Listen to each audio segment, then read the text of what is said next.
What's going on, everybody? Mortem here, this time bringing you a DLC review for Blood West's Dead Man's Promise, a DLC that was, for me at least, a bit unexpected, as I originally reviewed the base game all the way back in December of 2023, so at this point I was just a little surprised to see DLC for it, but before we get into all that, the game's developer Hyperstrange sent me over a review key for this DLC, which is how I'm bringing you this look at it. Though it officially launched yesterday, I believe, on December 18th, so it is out. Now let's first talk about what Blood West is, because it's been a little while, frankly. Simply put, it's a stealth-based Western FPS. In the base game, you took a character called the Gunslinger, a revenant brought back to life, forced to track down a whole host of cursed items. Well, it keeps the same theme here in Dead Man's Promise, but it's largely standalone. You can start this DLC from the main menu, and instead of the Gunslinger, we instead get put in the role of the Shaman, a man who lost his life going off to perform some ritual to keep the demons at bay to protect his little girl. He has been brought back, however, directly by the God of Death due to some contract he signed, which is now going to force him to wrangle a bunch of lost souls, fight off a bunch of eldritch horrors, and maybe, just maybe, actually make it back to his daughter. And along the way, we have a whole host of new content and things to check out. So right away, structurally speaking, this new area is largely the same as the previous ones in terms of overall gameplay and combat and whatnot. Where it gets different, however, is various weapon types, enemy types, and even some varied questing. But our main goal really is to take down what they are referring to as the interloper. But first we have to find the thing and then find a way to actually get to it. And this involves interacting with spirits of the dead, who, if we perform tasks for them, will typically give us some more information about what we are searching for. Now, initially I thought this area was essentially just the swamp chapter from the base game, but it is a little more interesting than that. It does reuse a few enemies here and there, but mostly they're new. And in particular, I thought the level design was a little more engaging here. The swamp chapter in the base game was honestly kind of frustrating to navigate, whereas this is laid out a little more seamlessly. And what's more, while it may initially come across as a little small, you can actually find a few different portals laying around that apparently connect straight to some sort of hell where we can find enemies like lemures, who are typically guarding some sort of item or new weapon. So all in all, I just wanted to say that I think they did some interesting things with the environmental aspect of this particular one. But let's talk new enemies. Now, for the most part, I would say they really leaned into eldritch horror for these guys. A lot of mind-related enemies, like there's an enemy that looks like a giant brain on a body, and it causes some form of psychic damage to you, which can mess up your screen a little bit. And there's also a lot of enemies walking around that have a lot of tentacles, let's say, or giant eyes, that kind of thing. And for the most part, I liked the designs, both because they did things that the base game enemies did not do, but also because they were just visually distinct at the same time. Though when it comes to actually fighting these, it's worth remembering that this is a stealth FPS first, and in particular, I would say the Shaman here really leans into stealth out of the gate quite a bit, as we get a knife given to us by our daughter that gives us a bunch of extra damage from stealth in particular. So at the very least, before you get properly equipped, you'll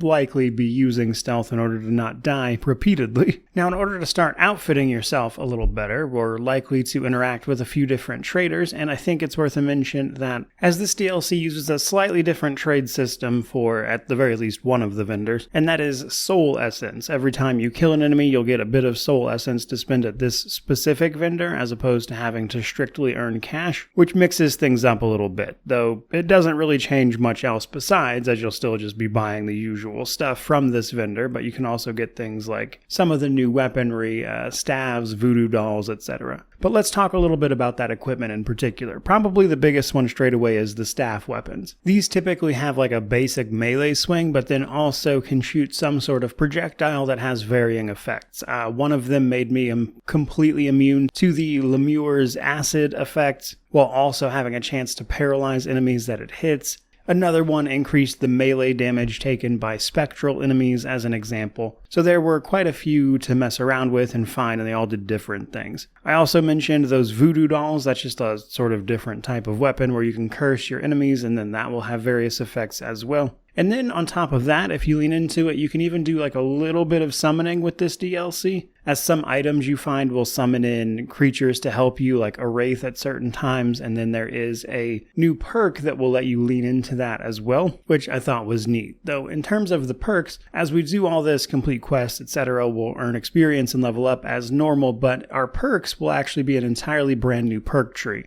Every time you level up, you get 3 skill points to spend here, and all of it is tailored to stuff around the specific character that we're playing instead of the more general stuff from the base game. So this includes things like leaning into the summons like I mentioned. You also get an ability that lets you eat the monster parts for various effects that you'll be finding, which is a handy way to use them, honestly. Or perks that let you deal extra damage to enemies suffering from debuffs, say from your curses or your various staff effects, etc. So there are some interesting perk choices here that I think were a little more interesting to me, at least, than the base game. Probably in no small part because they were tailored so specifically to this character. But to start wrapping it up, between the new area, the new character, the various new ways to play the game, the new enemies to fight with those new play styles, I actually enjoyed this DLC quite a bit, especially for one that wasn't even on my radar until they sent me the key for it. So to that end, if you enjoyed Blood West or find any of this interesting, I think this one is worth the money. And as I mentioned, typically it would be $15 US. It's on a small launch sale right now, so it's $12 US instead. And for that price, if you enjoyed what the base game had to offer, this is a really solid bit of DLC that mixes up the play styles quite a bit and gives you a fair bit of content to enjoy. So ultimately, it gets a buy out of me, but that is where we're going to leave off this particular video. Certainly hope you enjoyed it. By all means, let me know how you feel about this one down in the comment section below, which naturally means to like, comment, subscribe, all that YouTube jazz. But regardless of any of that, truly, just thank you so much for watching. I really do appreciate it. May you wander in wisdom and have an amazing day.